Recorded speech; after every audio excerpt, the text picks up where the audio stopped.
He would not see me. He had shut himself up and was writing. At my repeated knocks and appeals he answered through the door. My friend, I have finished everything. Who can ask anything more of me? You haven't finished anything, you've only helped to make a mess of the whole thing. For God's sake, no epigrams, Stepan Trofimovich. Open the door. We must take steps, they may still come and insult you. I thought myself entitled to be particularly severe and even rigorous. I was afraid he might be going to do something still more mad. But to my surprise I met an extraordinary firmness. Don't be the first to insult me then. I thank you for the past, but I repeat I've done with all men, good and bad. I am writing to Darya Pavlovna, whom I've forgotten so unpardonably till now. You may take it to her tomorrow, if you like, now merci. Stepan Trofimovich, I assure you that the matter is more serious than you think. Do you think that you've crushed someone there? You've pulverized no one, but have broken yourself to pieces like an empty bottle. Oh, I was coarse and discourteous, I remember it with regret. You've absolutely no reason to write to Darya Pavlovna, and what will you do with yourself without me? What do you understand about practical life? I expect you are plotting something else? You'll simply come to grief again if you go plotting something more. He rose and came close up to the door.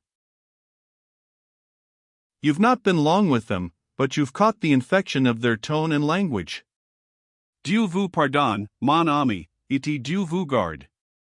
But I've always seen in you the germs of delicate feeling, and you will get over it perhaps après le temps, of course, like all of us Russians. As for what you say about my impracticability, I'll remind you of a recent idea of mine. A whole mass of people in Russia do nothing whatever but attack other people's impracticability with the utmost fury and with the tiresome persistence of flies in the summer, accusing everyone of it except themselves. Cher, remember that I am excited, and don't distress me. Once more merci for everything, and let us part like Karmazinov and the public, that is, let us forget each other with as much generosity as we can. He was posing and begging his former readers so earnestly to forget him. Quant à moi, I am not so conceited, and I rest my hopes on the youth of your inexperienced heart. How should you remember a useless old man for long? Live more, my friend, as Nastasia wished me on my last name day, cs pauvres gens ont quelquefois de mots charmants et pleins de philosophie. I do not wish you much happiness, it will bore you. I do not wish you trouble either, but, following the philosophy of the peasant, I will repeat simply live more and try not to be much bored. This useless wish I add from myself. Well, goodbye, and goodbye for good. Don't stand at my door, I will not open it.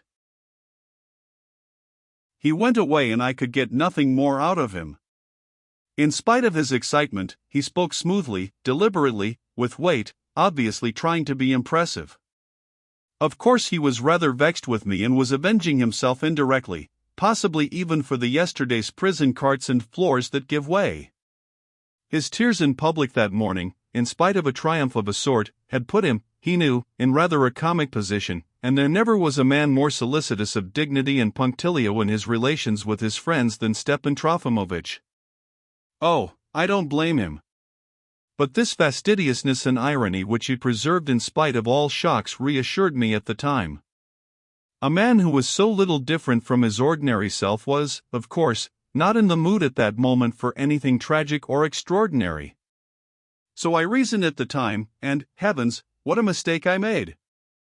I left too much out of my reckoning. In anticipation of events I will quote the few first lines of the letter to Darya Pavlovna, which she actually received the following day. Mon enfant, my hand trembles, but I've done with everything. You were not present at my last struggle, you did not come to that matinee, and you did well to stay away.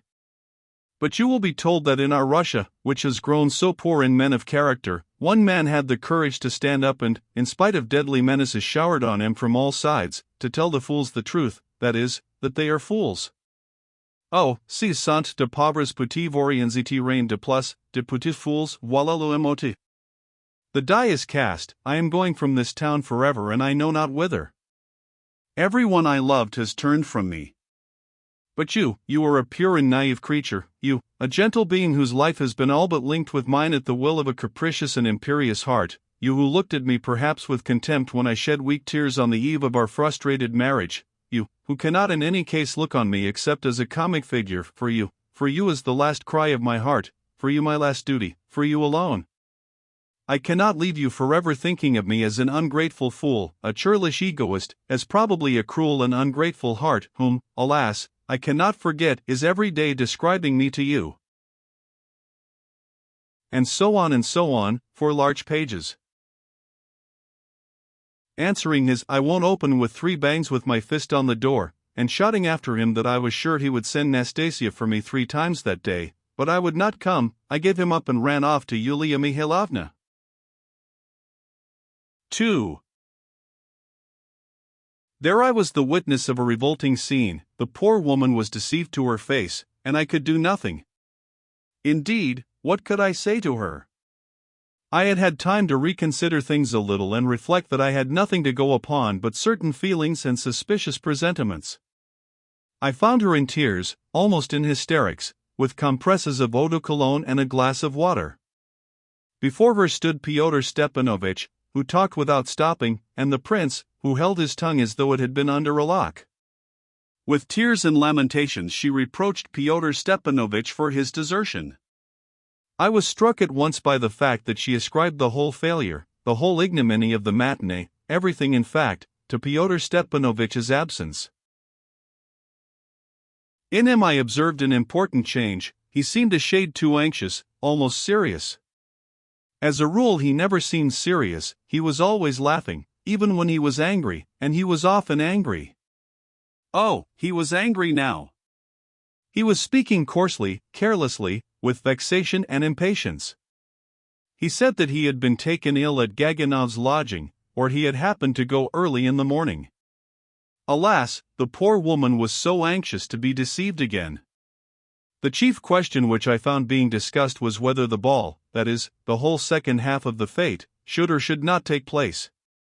Yulia Mihailovna could not be induced to appear at the ball after the insult she had received that morning. In other words, her heart was set on being compelled to do so, and by him, by Fyodor Stepanovitch.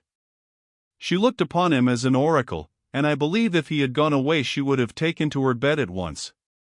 But he did not want to go away. He was desperately anxious that the ball should take place and that Yulia Mihailovna should be present at it. Come, what is there to cry about? Are you set on having a scene? On venting your anger on somebody? Well, vent it on me, only make haste about it, for the time is passing and you must make up your mind. We made a mess of it with the matinee, we'll pick up on the ball. Here, the prince thinks as I do. Yes, if it hadn't been for the prince, how would things have ended there? The prince had been at first opposed to the ball, that is, opposed to Yulia Mihailovna's appearing at it. The ball was bound to go on in any case, but after 2 or 3 such references to his opinion he began little by little to grunt his acquiescence. I was surprised too at the extraordinary rudeness of Fyodor Stepanovitch's tone. Oh, I scout with indignation the contemptible slander which was spread later of some supposed liaison between Yulia Mihailovna and Fyodor Stepanovitch. There was no such thing, nor could there be. He gained his ascendancy over her from the first only by encouraging her in her dreams of influence in society and in the ministry, by entering into her plans, by inventing them for her, and working upon her with the grossest flattery. He had got her completely into his toils and had become as necessary to her as the air she breathed. Seeing me, she cried, with flashing eyes. Here, ask him. He kept by my side all the while, just like the prince did. Tell me, isn't it plain that it was all a preconcerted plot, a base, designing plot to damage Andrei Antonovitch and me as much as possible? Oh, they had arranged it beforehand. They had a plan. It's a party, a regular party. You are exaggerating as usual. You've always some romantic notion in your head. But I am glad to see Mr. He pretended to have forgotten my name. He'll give us his opinion. My opinion, I hasten to put in, is the same as Yulia Mihailovna's. The plot is only too evident. I have brought you these ribbons, Yulia Mihailovna. Whether the ball is to take place or not is not my business, for it's not in my power to decide, but my part as steward is over. Forgive my warmth, but I can't act against the dictates of common sense and my own convictions. You hear. You hear. She clasped her hands. I hear, and I tell you this. He turned to me. I think you must have eaten something which has made you all delirious. To my thinking, nothing has happened, absolutely nothing but what has happened before and is always liable to happen in this town. A plot, indeed. It was an ugly failure, disgracefully stupid. But where's the plot? A plot against Yulia Mihailovna, who has spoiled them and protected them and fondly forgiven them all their schoolboy pranks. Yulia Mihailovna. What have I been hammering into you for the last month continually? What did I warn you? What did you want with all these people? What did you want with them? What induced you to mix yourself up with these fellows? What was the motive? What was the object of it? To unite society? But, mercy on us! Will they ever be united? When did you warn me? On the contrary, you approved of it, you even insisted on it. I confess I am so surprised. You brought all sorts of strange people to see me yourself. On the contrary, I opposed you, I did not approve of it. As for bringing them to see you, I certainly did, but only after they got in by dozens and only of late to make up the literary quadrille. We couldn't get on without these rogues. Only I don't mind betting that a dozen or two more of the same sort were let in without tickets today. Not a doubt of it, I agreed. There, you see, you are agreeing already. Think what the tone has been lately here, I mean in this wretched town. It's nothing but insolence, impudence, it's been a crying scandal all the time. And who's been encouraging it? Who's screened it by her authority? Who's upset them all? Who has made all the small fry huffy? All their family secrets are caricatured in your album. Didn't you pat them on the back, your poets and caricaturists? Didn't you let Lyamshin kiss your hand? Didn't a divinity student abuse an actual state counselor in your presence and spoil his daughter's dress with his tarred boots? Now, can you wonder that the public is set against you? But that's all you're doing, yours. Oh, my goodness. No, I warned you. We quarreled. Do you hear, we quarreled? Why, you are lying to my face. Of course it's easy for you to say that. You need a victim to vent your wrath on. Well, vent it on me as I've said already. I'd better appeal to you, mister. He was still unable to recall my name. We'll reckon on our fingers. I maintain that, apart from Liputin, there was nothing preconcerted, nothing. I will prove it, but first let us analyze Liputin. He came forward with that fool Lebyadkin's verses. Do you maintain that that was a plot? But do you know it might simply have struck Liputin as a clever thing to do? Seriously, seriously. He simply came forward with the idea of making every one laugh and entertaining them, his protectress Yulia Mihailovna first of all. That was all. Don't you believe it? Isn't that in keeping with all that has been going on here for the last month? Do you want me to tell the whole truth? I declare that under other circumstances it might have gone off all right. It was a coarse joke, well, a bit strong, perhaps, but it was amusing, wasn't it? What? You think what Liputin did was clever? Yulia Mihailovna cried in intense indignation. Such stupidity, such tactlessness, so contemptible, so mean. It was intentional. Oh, you are saying it on purpose. I believe after that you are in the plot with them yourself. Of course I was behind the scenes, I was in hiding, I set it all going. But if I were in the plot, understand that, anyway, it wouldn't have ended with Liputin. So according to you I had arranged with my papa too that he should cause such a scene on purpose? Well, whose fault is it that my papa was allowed to read? Who tried only yesterday to prevent you from allowing it, only yesterday? Oh, here I elevate tant d'esprit, I was so reckoning on him, and then he has such manners. I thought with him and Karmazinov. Only think. Yes, only think. But in spite of tant d'esprit, Papa has made things worse, and if I'd known beforehand that he'd make such a mess of it, I should certainly not have persuaded you yesterday to keep the goat out of the kitchen garden, should I, since I am taking part in this conspiracy against your fate that you were so positive about? And yet I did try to dissuade you yesterday, I tried to because I foresaw it. To foresee everything was, of course, impossible. He probably did not know himself a minute before what he would fire off. These nervous old men can't be reckoned on like other people. But you can still save the situation. To satisfy the public, send to him tomorrow by administrative order, and with all the ceremonies, 2 doctors to inquire into his health. Even today, in fact, and take him straight to the hospital and apply cold compresses. Everyone would laugh, anyway, and see that there was nothing to take offense at. I'll tell people about it in the evening at the ball, as I am his son. Karmazinov is another story. He was a perfect ass and dragged out his article for a whole hour. He certainly must have been in the plot with me. I'll make a mess of it too, he thought, to damage Yulia Mihailovna. Oh, Karmazinov.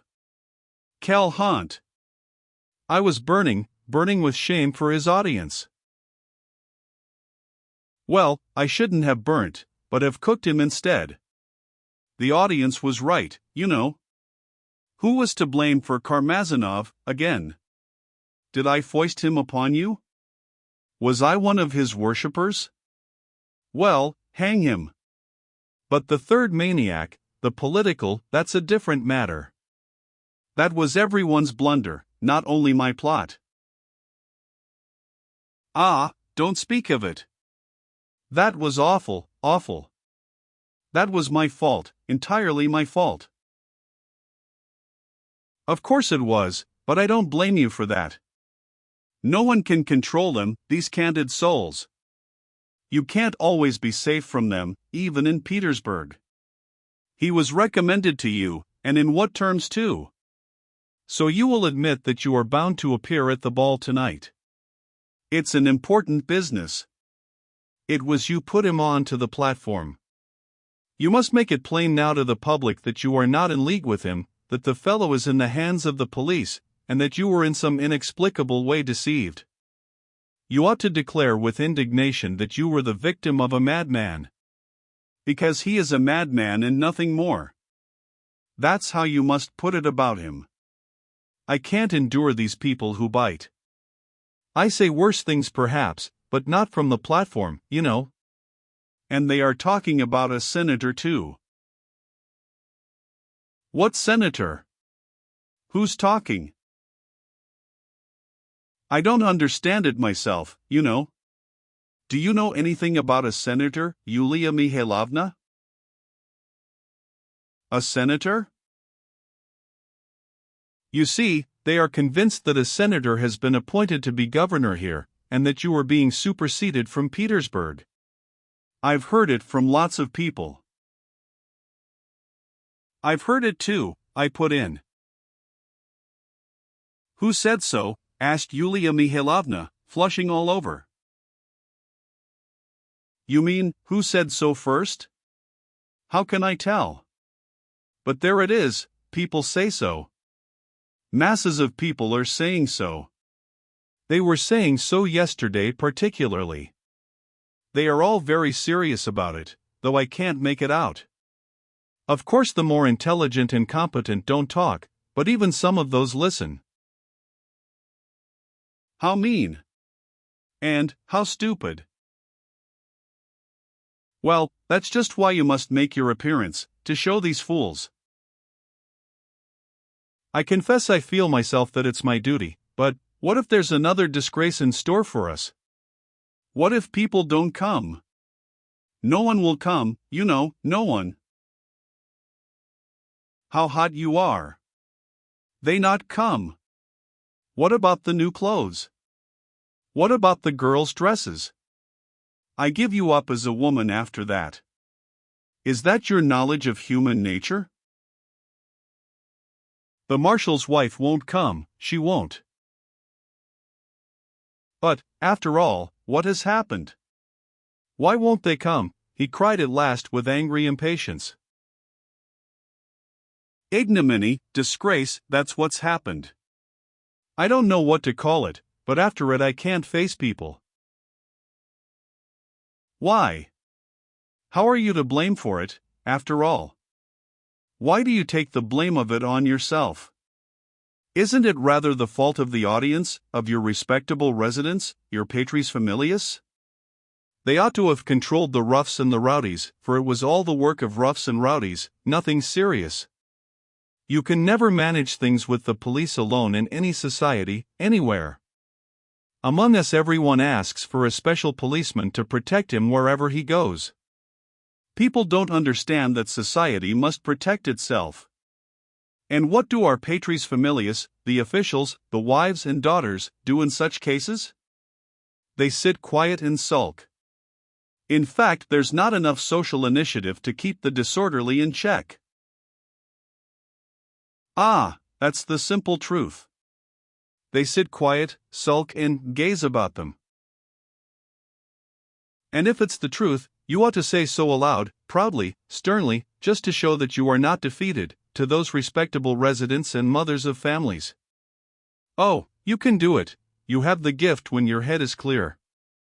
You will gather them round you and say it aloud. And then a paragraph in the Voice and the Financial News.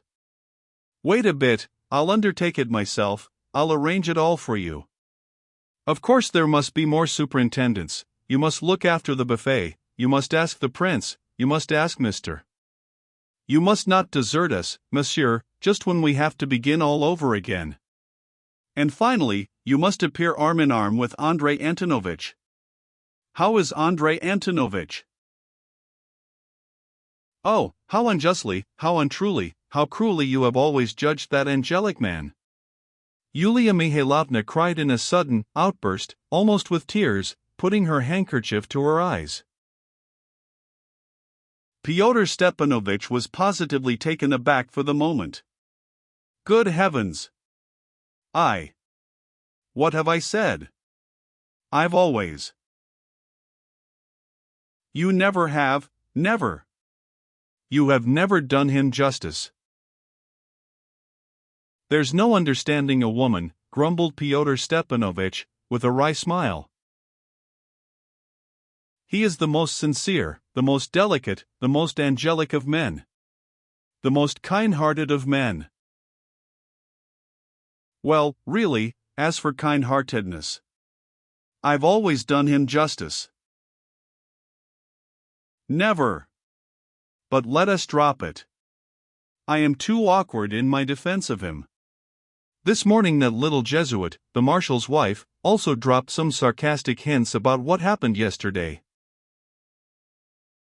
Oh, she has no thoughts to spare for yesterday now, she is full of today. And why are you so upset at her not coming to the ball tonight? Of course, she won't come after getting mixed up in such a scandal. Perhaps it's not her fault, but still her reputation, her hands are soiled. What do you mean? I don't understand. Why are her hands soiled? Yulia Mihailovna looked at him in perplexity. I don't vouch for the truth of it, but the town is ringing with the story that it was she brought them together." "What do you mean? Brought whom together?" "What, do you mean to say you don't know?" he exclaimed with well-simulated wonder. "Why, Stavrogin and Lizaveta Nikolaevna." "What? How?" we all cried out at once. "Is it possible you don't know? Phew! Why, it is quite a tragic romance. Lizaveta Nikolaevna was pleased to get out of that lady's carriage and get straight into Stavrogin's carriage, and slipped off with the latter to Skvoreshniki in full daylight. Only an hour ago, hardly an hour." We were flabbergasted. Of course we fell to questioning him, but to our wonder, although he happened to be a witness of the scene himself, he could give us no detailed account of it.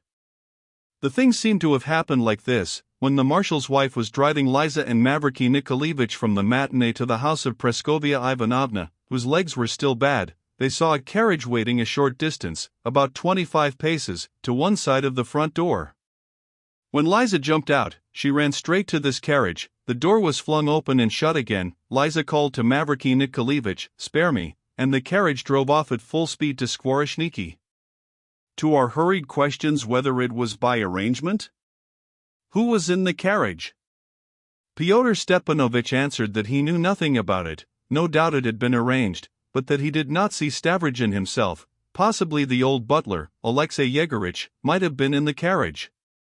To the question, how did he come to be there, and how did he know for a fact that she had driven to Skvoreshniki, he answered that he happened to be passing and, at seeing Liza, he had run up to the carriage, and yet he could not make out who was in it, an inquisitive man like him, and that Mavriky Nikolaevich, far from setting off in pursuit, had not even tried to stop Liza, and had even laid a restraining hand on the marshal's wife, who was shouting at the top of her voice, "She is going to Stavrogin, to Stavrogin."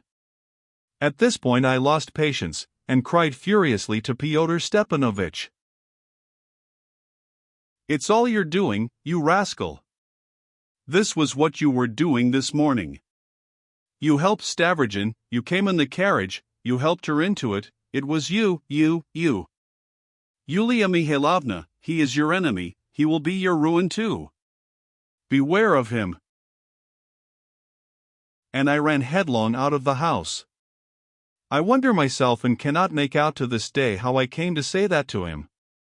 But I guessed quite right, it had all happened almost exactly as I said, as appeared later. What struck me most was the obviously artificial way in which he broke the news. He had not told it at once on entering the house as an extraordinary piece of news, but pretended that we knew without his telling us, which was impossible in so short a time. And if we had known it, we could not possibly have refrained from mentioning it till he introduced the subject. Besides, he could not have heard yet that the town was ringing with gossip about the marshal's wife in so short a time. Besides, he had once or twice given a vulgar, frivolous smile as he told the story, probably considering that we were fools and completely taken in. But I had no thought to spare for him, the central fact I believed, and ran from Yulia Mihailovna's, beside myself. The catastrophe cut me to the heart. I was wounded almost to tears, perhaps I did shed some indeed. I was at a complete loss what to do. I rushed to Stepan Trofimovitch's, but the vexatious man still refused to open the door. Nastasia informed me, in a reverent whisper, that he had gone to bed, but I did not believe it. At Liza's house I succeeded in questioning the servants. They confirmed the story of the elopement, but knew nothing themselves. There was great commotion in the house, their mistress had been attacked by fainting fits, and Mavriky Nikolaevich was with her. I did not feel it possible to ask for Mavriky Nikolaevich. To my inquiries about Fyodor Stepanovich, they told me that he had been in and out continually of late, sometimes twice in the day. The servants were sad, and showed particular respectfulness in speaking of Liza. They were fond of her. That she was ruined, utterly ruined, I did not doubt, but the psychological aspect of the matter I was utterly unable to understand, especially after her scene with Stavrogin the previous day. To run about the town and inquire at the houses of acquaintances, who would, of course, by now have heard the news and be rejoicing at it, seemed to me revolting, besides being humiliating for Eliza. But, strange to say, I ran to see Darya Pavlovna. Though I was not admitted, no one had been admitted into the house since the previous morning. I don't know what I could have said to her and what made me run to her. From her I went to her brother's. Shatov listened sullenly and in silence. I may observe that I found him more gloomy than I had ever seen him before. He was awfully preoccupied and seemed only to listen to me with an effort. He said scarcely anything and began walking up and down his cell from corner to corner, treading more noisily than usual. As I was going down the stairs he shouted after me to go to Liputin's. There you'll hear everything. Yet I did not go to Liputin's, but after I'd gone a good way towards home I turned back to Shatov's again, and, half opening the door without going in, suggested to him laconically and with no kind of explanation, "Won't you go to Marya Timofyevna today?" At this Shatov swore at me, and I went away. I note here that I may not forget it that he did purposely go that evening to the other end of the town to see Marya Timofyevna, whom he had not seen for some time. He found her in excellent health and spirits and Lebyadkin dead drunk, asleep on the sofa in the first room. This was at 9 o'clock. He told me so himself next day when we met for a moment in the street. Before 10 o'clock I made up my mind to go to the ball, but not in the capacity of a steward. Besides, my rosette had been left at Yulia Mihailovna's. I was tempted by irresistible curiosity to listen, without asking any questions, to what people were saying in the town about all that had happened. I wanted, too, to have a look at Yulia Mihailovna, if only at a distance. I reproached myself greatly that I had left her so abruptly that afternoon. 3. All that night, with its almost grotesque incidents, and the terrible denouement that followed in the early morning, still seems to me like a hideous nightmare, and is, for me at least, the most painful chapter in my chronicle. I was late for the ball, and it was destined to end so quickly that I arrived not long before it was over. It was 11 o'clock when I reached the entrance of the marshal's house, where the same white hall in which the matinee had taken place had, in spite of the short interval between, been cleared and made ready to serve as the chief ballroom for the whole town, as we expected, to dance in. But far as I had been that morning from expecting the ball to be a success, I had had no presentiment of the full truth. Not one family of the higher circles appeared, even the subordinate officials of rather more consequence were absent, and this was a very striking fact. As for ladies and girls, Fyodor Stepanovitch's arguments, the duplicity of which was obvious now, turned out to be utterly incorrect. Exceedingly few had come. To 4 men there was scarcely one lady, and what ladies they were! Regimental ladies of a sort, 3 doctors' wives with their daughters, 2 or 3 poor ladies from the country, the 7 daughters and the niece of the secretary whom I have mentioned already, some wives of tradesmen, of post-office clerks and other small fry. Was this what Yulia Mihailovna expected? Half the tradespeople even were absent. As for the men, in spite of the complete absence of all persons of consequence, there was still a crowd of them, but they made a doubtful and suspicious impression. There were, of course, some quiet and respectful officers with their wives, some of the most docile fathers of families, like that secretary, for instance, the father of his 7 daughters. All these humble, insignificant people had come, as one of these gentlemen expressed it, because it was inevitable.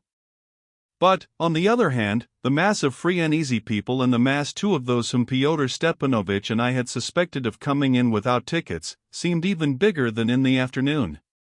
So far they were all sitting in the refreshment bar, and had gone straight there on arriving, as though it were the meeting place they had agreed upon. So at least it seemed to me. The refreshment bar had been placed in a large room, the last of several opening out of one another. Here Prohorich was installed with all the attractions of the club cuisine and with a tempting display of drinks and dainties. I noticed several persons whose coats were almost in rags and whose get-up was altogether suspicious and utterly unsuitable for a ball. They had evidently been with great pains brought to a state of partial sobriety which would not last long, and goodness knows where they had been brought from. They were not local people. I knew, of course, that it was part of Yulia Mihailovna's idea that the ball should be of the most democratic character, and that even working people and shopmen should not be excluded if anyone of that class chanced to pay for a ticket. She could bravely utter such words in her committee with absolute security that none of the working people of our town, who all lived in extreme poverty, would dream of taking a ticket. But in spite of the democratic sentiments of the committee, I could hardly believe that such sinister-looking and shabby people could have been admitted in the regular way. But who could have admitted them, and with what object? Lyamshin and Liputin had already been deprived of their stewards' rosettes, though they were present at the ball, as they were taking part in the literary quadrille. But, to my amazement, Liputin's place was taken by the divinity student, who had caused the greatest scandal at the matinee by his skirmish with Stepan Trofimovich, and Lyamshin's was taken by Pyotr Stepanovich himself. What was to be looked for under the circumstances? I tried to listen to the conversation. I was struck by the wildness of some ideas I heard expressed. It was maintained in one group, for instance, that Yulia Mihailovna had arranged Liza's elopement with Stavrogin and had been paid by the latter for doing so. Even the sum paid was mentioned. It was asserted that she had arranged the whole fete with a view to it, and that was the reason why half the town had not turned up at the ball, and that Lemka himself was so upset about it that his mind had given way, and that, crazy as he was, she had got him in tow. There was a great deal of laughter too, hoarse, wild and significant. Everyone was criticizing the ball, too, with great severity, and abusing Yulia Mihailovna without ceremony. In fact, it was disorderly, incoherent, drunken and excited babble, so it was difficult to put it together and make anything of it. At the same time there were simple-hearted people enjoying themselves at the refreshment bar. There were even some ladies of the sort who were surprised and frightened at nothing, very genial and festive, chiefly military ladies with their husbands. They made parties at the little tables, were drinking tea, and were very merry. The refreshment bar made a snug refuge for almost half of the guests. Yet in a little time all this mass of people must stream into the ballroom. It was horrible to think of it.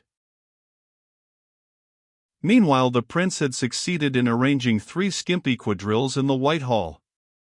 The young ladies were dancing, while their parents were enjoying watching them. But many of these respectable persons had already begun to think how they could, after giving their girls a treat, get off in good time before the trouble began. Absolutely everyone was convinced that it certainly would begin.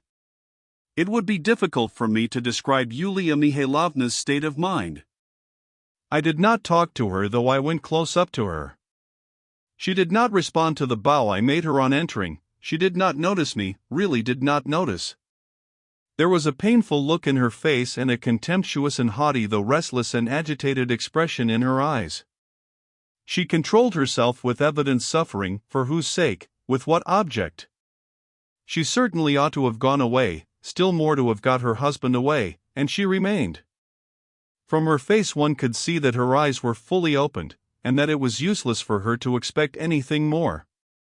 She did not even summon Pyotr Stepanovich. He seemed to avoid her. I saw him in the refreshment room, he was extremely lively. But she remained at the ball and did not let Andrei Antonovich leave her side for a moment. Oh, up to the very last moment, even that morning she would have repudiated any hint about his health with genuine indignation. But now her eyes were to be opened on this subject too. As for me, I thought from the first glance that Andrei Antonovich looked worse than he had done in the morning. He seemed to be plunged into a sort of oblivion and hardly to know where he was. Sometimes he looked about him with unexpected severity, at me, for instance, twice. Once he tried to say something, he began loudly and audibly but did not finish the sentence, throwing a modest old clerk who happened to be near him almost into a panic. But even this humble section of the assembly held sullenly and timidly aloof from Yulia Mihailovna and at the same time turned upon her husband exceedingly strange glances, open and staring, quite out of keeping with their habitually submissive demeanor. Yes, that struck me, and I suddenly began to guess about Andrei Antonovich. Yulia Mihailovna confessed to me afterwards. Yes, she was to blame again. probably when after my departure she had settled with Pyotr Stepanovich that there should be a ball and that she should be present, she must have gone again to the study where Andrei Antonovich was sitting, utterly shattered by the matinee, must again have used all her fascinations to persuade him to come with her. But what misery she must have been in now! And yet she did not go away. Whether it was pride or simply she lost her head, I do not know. In spite of her haughtiness, she attempted with smiles and humiliation to enter into conversation with some ladies, but they were confused, confined themselves to distrustful monosyllables, yes and no, and evidently avoided her. The only person of undoubted consequence who was present at the ball was that distinguished general whom I have described already, the one who after Stavrogin's duel with Gaganov opened the door to public impatience at the marshal's wife's. He walked with an air of dignity through the rooms, looked about, and listened, and tried to appear as though he had come rather for the sake of observation than for the sake of enjoying himself. He ended by establishing himself beside Yulia Mihailovna and not moving a step away from her, evidently trying to keep up her spirits and reassure her. He certainly was a most kind-hearted man, of very high rank, and so old that even compassion from him was not wounding. But to admit to herself that this old gossip was venturing to pity her and almost to protect her, knowing that he was doing her honor by his presence, was very vexatious. The general stayed by her and never ceased chattering. They say a town can't go on without 7 righteous men. 7, I think it is, I am not sure of the number fixed. I don't know how many of these 7, the certified righteous of the town, have the honor of being present at your ball. Yet in spite of their presence I begin to feel unsafe. Vous me pardonnez, charmante dame, n'est-ce pas? I speak allegorically, but I went into the refreshment room and I am glad I escaped alive. Our priceless Prohorich is not in his place there, and I believe his bar will be destroyed before morning. But I am laughing. I am only waiting to see what the literary quadrille is going to be like, and then home to bed. You must excuse a gouty old fellow. I go early to bed, and I would advise you two to go bye-bye, as they say aux enfants. I've come, you know, to have a look at the pretty girls, whom, of course, I could meet nowhere in such profusion as here. They all live beyond the river and I don't drive out so far. There's a wife of an officer, in the chasseurs I believe he is, who is distinctly pretty, and she knows it herself. I've talked to the slypuss, she is a sprightly one, and the girls too are fresh-looking, but that's all, there's nothing but freshness. Still, it's a pleasure to look at them. There are some rosebuds, but their lips are thick. As a rule there's an irregularity about female beauty in Russia, and they are a little like buns. Vous me pardonnez, n'est-ce pas, with good eyes, however, laughing eyes. These rosebuds are charming for 2 years when they are young, even for 3, then they broaden out and are spoilt forever, producing in their husbands that deplorable indifference which does so much to promote the woman movement, that is, if I understand it correctly. It's a fine hall, the rooms are not badly decorated. It might be worse. The music might be much worse. I don't say it ought to have been. What makes a bad impression is that there are so few ladies. I say nothing about the dresses. It's bad that that chap in the grey trousers should dare to dance the can-can so openly. I can forgive him if he does it in the gaiety of his heart, and since he is the local chemist. Still, 11 o'clock is a bit early even for chemists. There were 2 fellows fighting in the refreshment bar and they weren't turned out. At 11 o'clock people ought to be turned out for fighting, whatever the standard of manners. 3 o'clock is a different matter, then one has to make concessions to public opinion if only this ball survives till 3 o'clock. Varvara Petrovna has not kept her word, though, and hasn't sent flowers. She has no thoughts for flowers, pauvre mère. And poor Liza. Have you heard? They say it's a mysterious story, and Stavrogin is to the front again. I would have gone home to bed. I can hardly keep my eyes open.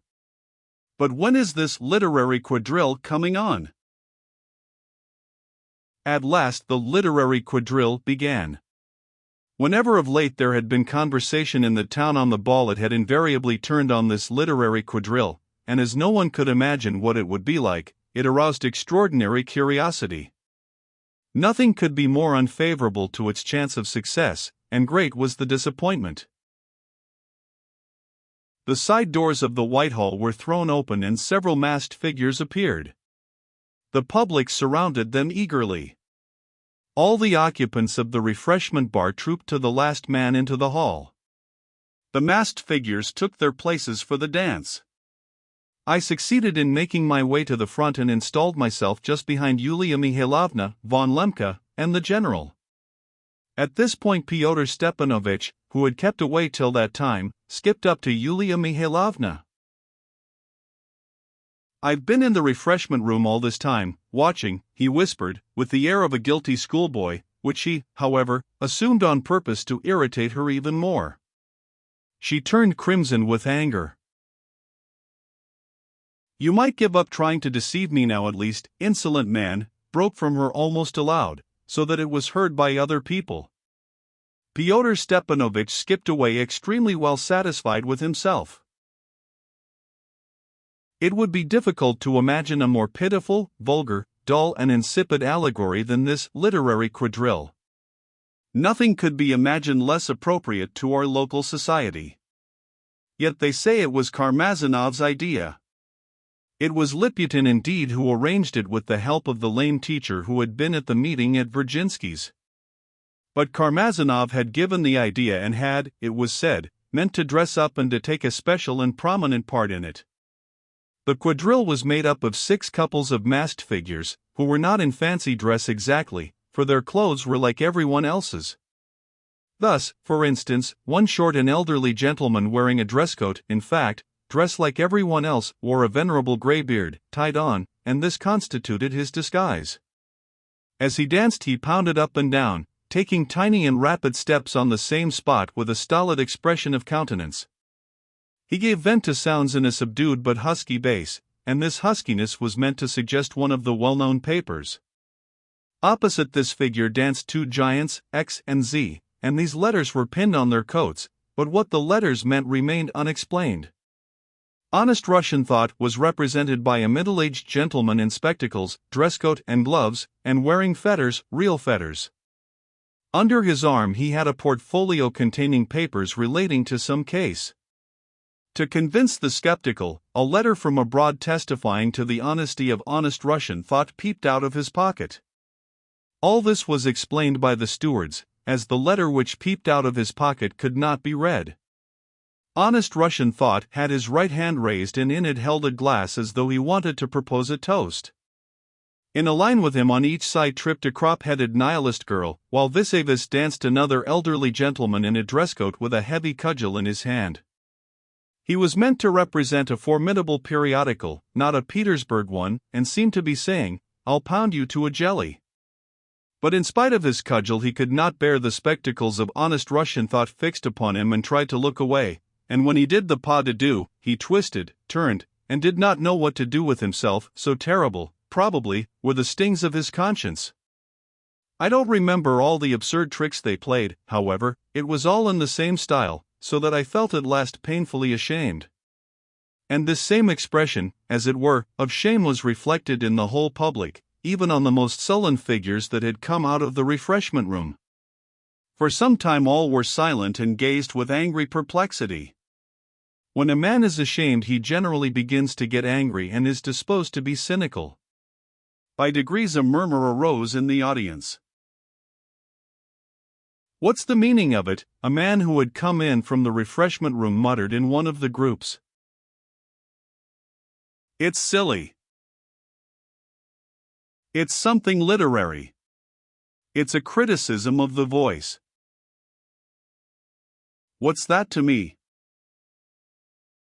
From another group. "Asses." "No, they are not asses. It's we who are the asses." "Why are you an ass?" "I am not an ass." Well, if you are not, I am certainly not. From a third group. We ought to give them a good smacking and send them flying. Pull down the hall.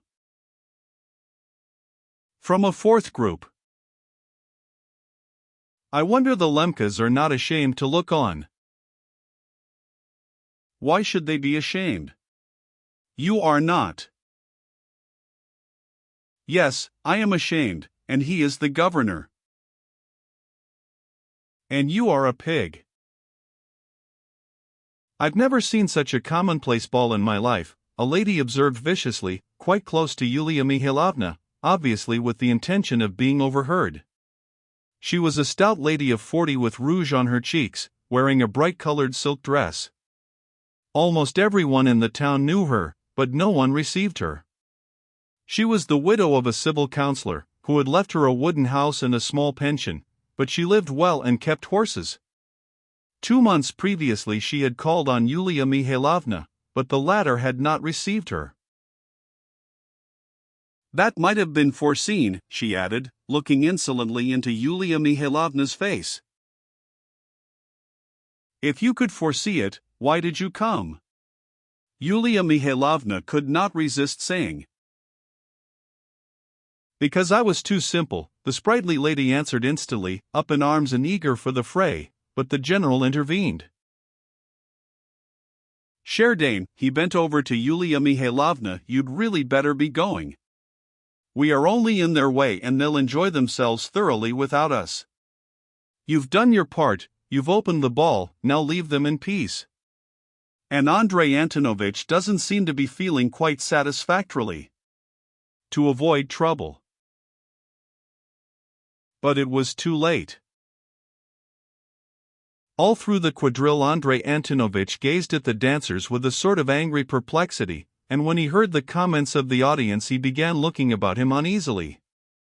Then for the first time he caught sight of some of the persons who had come from the refreshment room. There was an expression of extreme wonder in his face. Suddenly there was a loud roar of laughter at a caper that was cut in the quadrille. The editor of the menacing periodical, not a Petersburg one, who was dancing with the cudgel in his hands, felt utterly unable to endure the spectacled gaze of honest Russian thought, and not knowing how to escape it, suddenly in the last figure advanced to meet him standing on his head, which was meant, by the way, to typify the continual turning upside down of common sense by the menacing non-Petersburg Gazette. As Lyamshin was the only one who could walk standing on his head, he had undertaken to represent the editor with the cudgel. Yulia Mihailovna had had no idea that anyone was going to walk on his head. They concealed that from me, they concealed it, she repeated to me afterwards in despair and indignation. The laughter from the crowd was, of course, provoked not by the allegory, which interested no one, but simply by a man's walking on his head in a swallowtail coat. Lemka flew into a rage and shook with fury. Rascal, he cried, pointing to Lyamshin, take hold of the scoundrel, turn him over, turn his legs, his head, so that his head's up, up. Lyamshin jumped on to his feet. The laughter grew louder. Turn out all the scoundrels who are laughing. Lemka prescribed suddenly. There was an angry roar and laughter in the crowd. You can't do like that, Your Excellency. You mustn't abuse the public. You are a fool yourself, a voice cried suddenly from a corner. Filibusters, shouted someone from the other end of the room. Lemka looked round quickly at the shout and turned pale. A vacant smile came onto his lips, as though he suddenly understood and remembered something. Gentlemen, said Yulia Mihailovna, addressing the crowd which was pressing round them, as she drew her husband away, gentlemen, excuse Andrei Antonovich. Andrei Antonovich is unwell, excuse, forgive him, gentlemen. I positively heard her say forgive him. It all happened very quickly. But I remember for a fact that a section of the public rushed out of the hall immediately after those words of Yulia Mihailovna's as though panic-stricken. I remember one hysterical, tearful feminine shriek. ACH, the same thing again.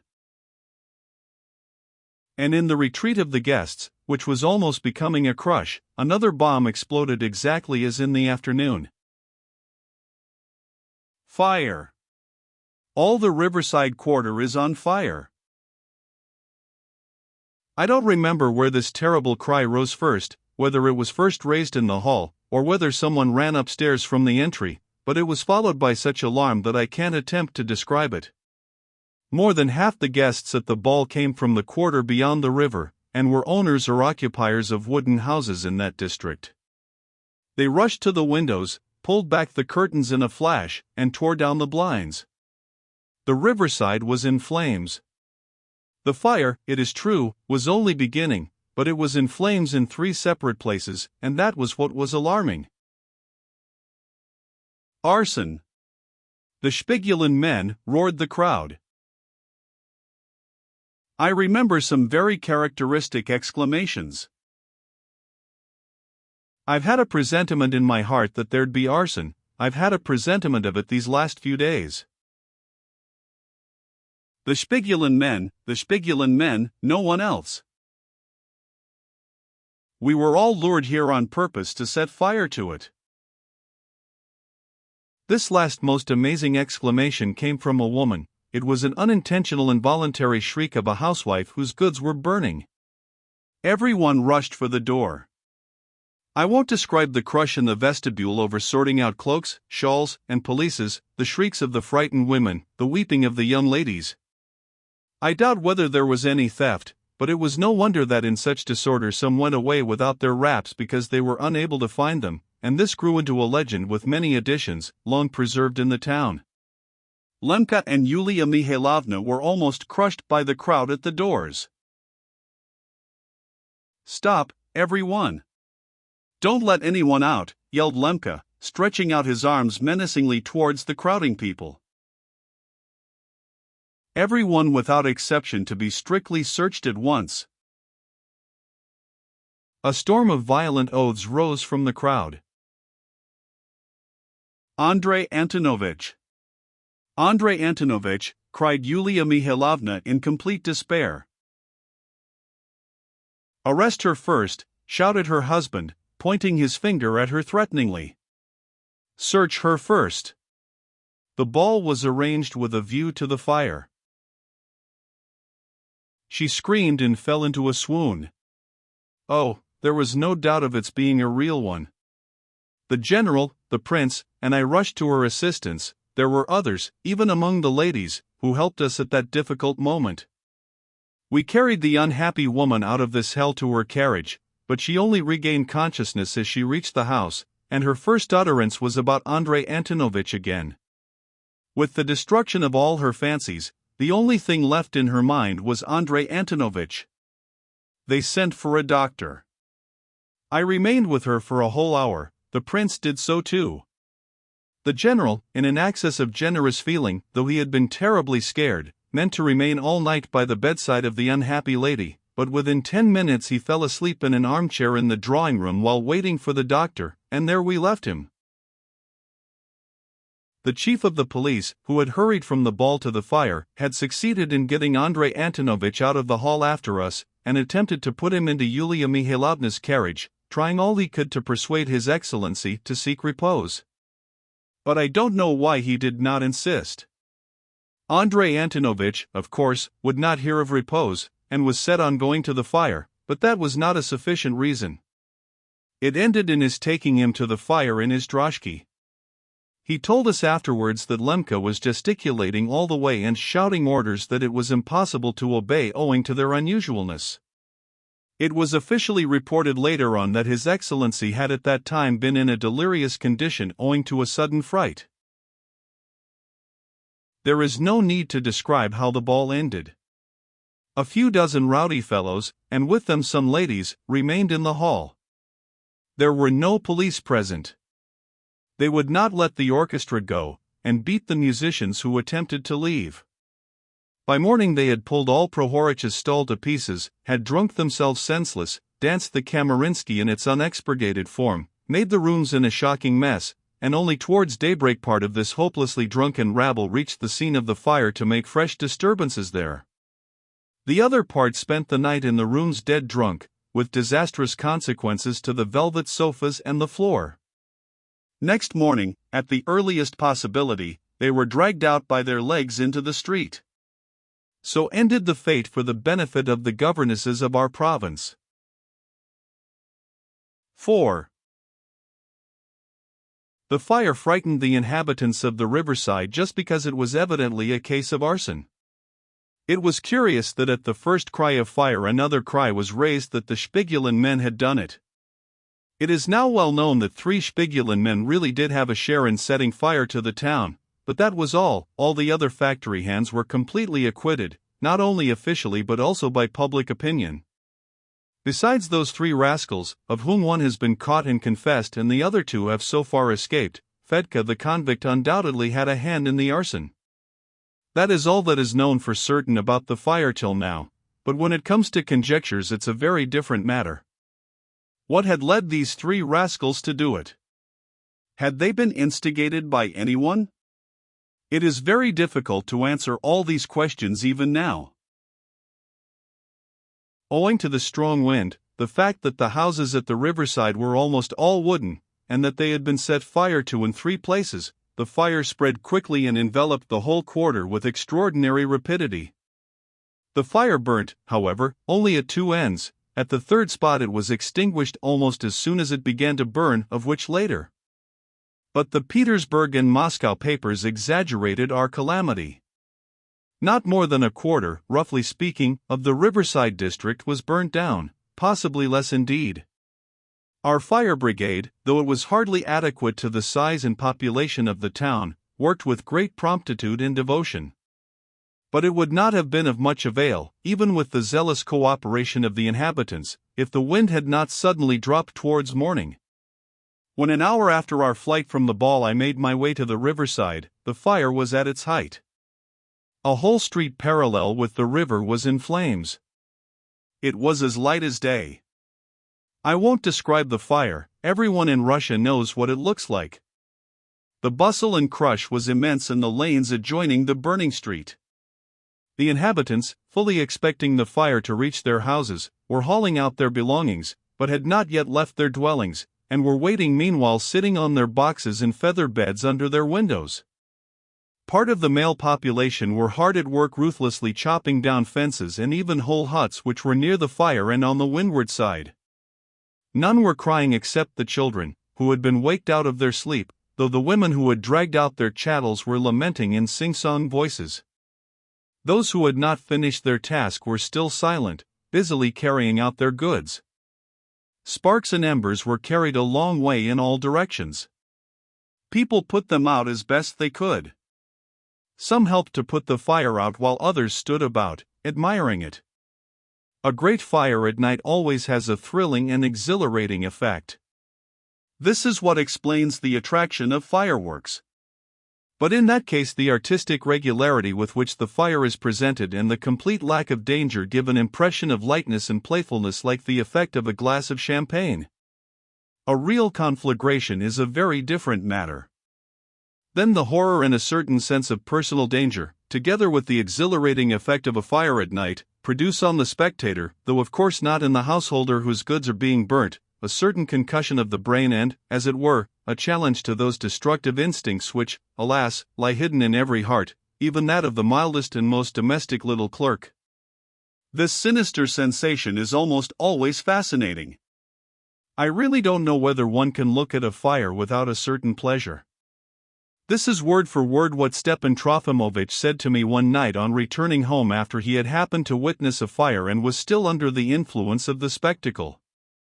Of course, the very man who enjoys the spectacle will rush into the fire himself to save a child or an old woman, but that is altogether a different matter.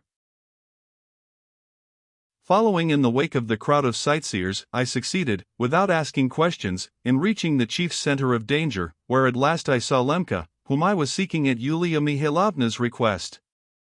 His position was strange and extraordinary. He was standing on the ruins of a fence.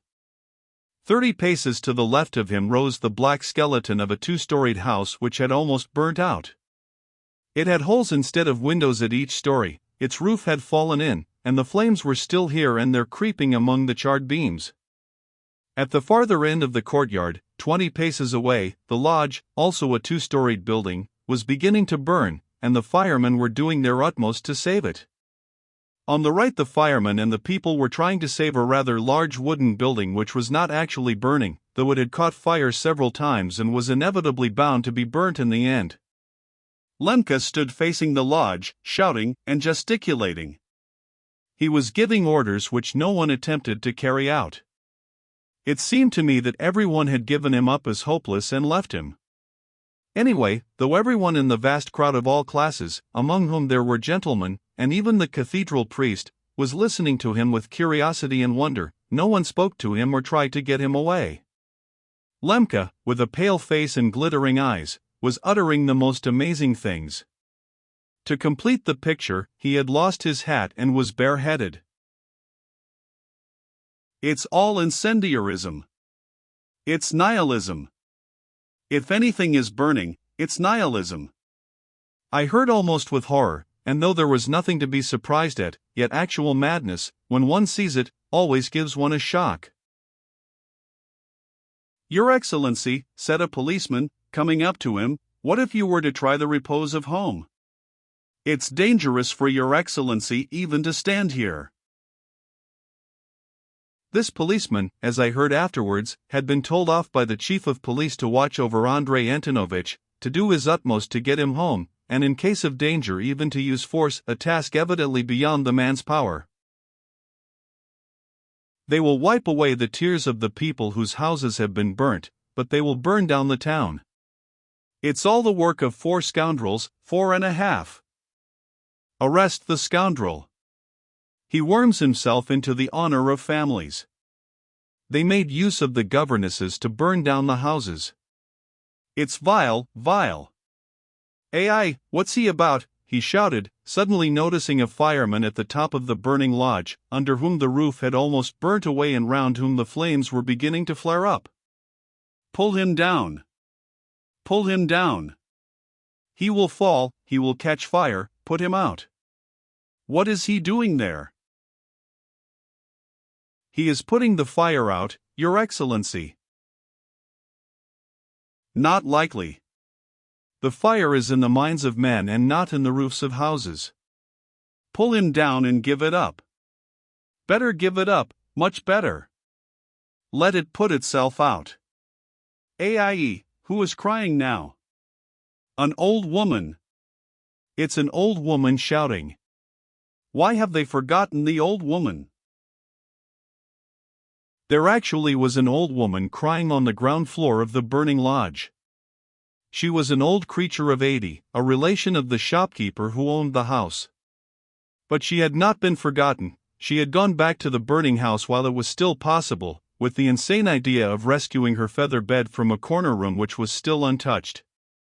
Choking with the smoke and screaming with the heat, for the room was on fire by the time she reached it, she was still trying with her decrepit hands to squeeze her feather bed through a broken window pane. Lemka rushed to her assistance. Everyone saw him run up to the window, catch hold of one corner of the feather bed and try with all his might to pull it out. As ill luck would have it, a board fell at that moment from the roof and hit the unhappy governor. It did not kill him, it merely grazed him on the neck as it fell, but Andrei Antonovich's career was over, among us at least. The blow knocked him off his feet and he sank on the ground unconscious. The day dawned at last, gloomy and sullen. The fire was abating, the wind was followed by a sudden calm, and then a fine drizzling rain fell. I was by that time in another part, some distance from where Lemka had fallen, and here I overheard very strange conversations in the crowd. A strange fact had come to light. On the very outskirts of the quarter, on a piece of wasteland beyond the kitchen gardens, not less than 50 paces from any other buildings, there stood a little wooden house which had only lately been built, and this solitary house had been on fire at the very beginning, almost before any other. Even had it burnt down, it was so far from other houses that no other building in the town could have caught fire from it, and, vice versa, if the whole riverside had been burnt to the ground, that house might have remained intact, whatever the wind had been. It followed that it had caught fire separately and independently and therefore not accidentally. But the chief point was that it was not burnt to the ground, and at daybreak strange things were discovered within it. The owner of this new house, who lived in the neighborhood, rushed up as soon as he saw it in flames and with the help of his neighbors pulled apart a pile of faggots which had been heaped up by the side wall and set fire to. In this way he saved the house. But there were lodgers in the house, the captain, who was well known in the town, his sister, and their elderly servant, and these three persons, the captain, his sister, and their servant, had been murdered and apparently robbed in the night. It was here that the chief of police had gone while Lemke was rescuing the feather bed. By morning the news had spread and an immense crowd of all classes, even the riverside people who had been burnt out had flocked to the wasteland where the new house stood. It was difficult to get there, so dense was the crowd. I was told at once that the captain had been found lying dressed on the bench with his throat cut, and that he must have been dead drunk when he was killed, so that he had felt nothing, and he had bled like a bull, that his sister Maria Timofeyevna had been stabbed all over with a knife and she was lying on the floor in the doorway, so that probably she had been awake and had fought and struggled with the murderer. The servant, who had also probably been awake, had her skull broken. The owner of the house said that the captain had come to see him the morning before, and that in his drunken bragging he had shown him a lot of money, as much as 200 rubles. The captain's shabby old green pocketbook was found empty on the floor, but Maria Timofeyevna's box had not been touched, and the silver setting of the icon had not been removed either. The captain's clothes, too, had not been disturbed. It was evident that the thief had been in a hurry and was a man familiar with the captain's circumstances, who had come only for money and knew where it was kept. If the owner of the house had not run up at that moment, the burning faggot stack would certainly have set fire to the house, and it would have been difficult to find out from the charred corpses how they had died. So the story was told.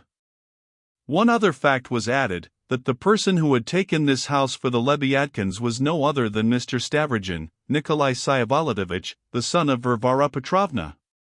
He had come himself to take it and had had much ado to persuade the owner to let it, as the latter had intended to use it as a tavern, but Nikolai Syavolodovich was ready to give any rent he asked and had paid for 6 months in advance. The fire wasn't an accident, I heard said in the crowd. But the majority said nothing. People's faces were sullen, but I did not see signs of much indignation.